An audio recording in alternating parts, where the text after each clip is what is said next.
Ito na nga ang dapat nating aabangan ngayong gabi sa EPJ's Batang Quiapo.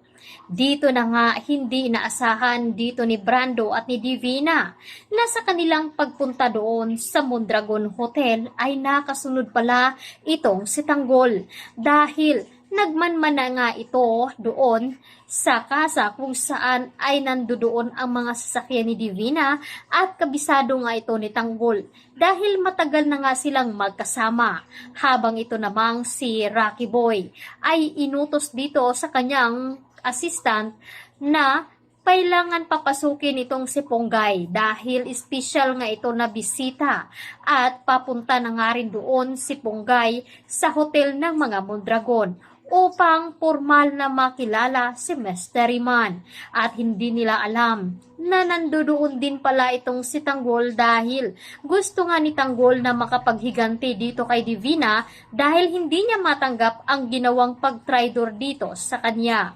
Kaya naman sa loob na nga dito ng Mondragon Hotel kung saan ay takot na takot si Divina at tila balisa ito at nakita niya na parang nakikita niya si Tanggol agad na inutos ni Divina sa mga tauhan ni Brando na tingnan nga doon kung si Tanggol ba talaga.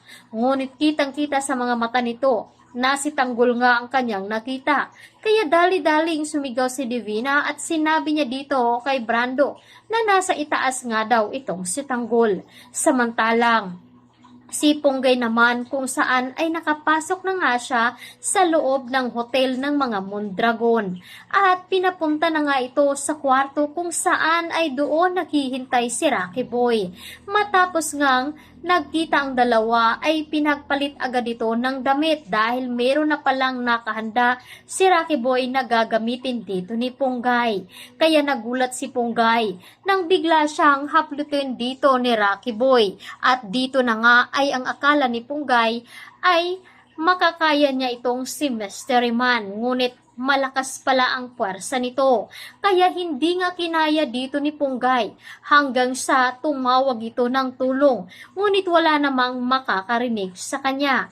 Tanging si Tanggol lamang ang pumunta doon hanggang sa napuntahan at napasok nga ni Tanggol ang kwarto kung saan ay naruroon itong si Ponggay at Rocky Boy. Kaya naman dito nga nalaman ni Tanggol na itong si Rocky Boy ay anak pala dito ni Divina at pilit niya itong pinapaamin kung nasaan nga ang kanyang ina na si Divina. Ngunit hindi naman nagsalita itong si Rocky Boy bagkus ay pinanong dito kung ano nga daw ang atraso ng kanyang ina sa kanya. At dito na nga sasabihin ni Tanggol na malaki nga ang atraso nito dahil sa pagtraidor niya dito. Ito na nga ba ang simula na magkakaroon ng tandem si Tanggol at Ponggay. Matapos nga niya itong tulungan ay dito na nga sila nagsanib puwersa. Kaya ito ang dapat nating aabangan ngayong gabi dito sa EPJ's Batang Quiapo. Maraming salamat!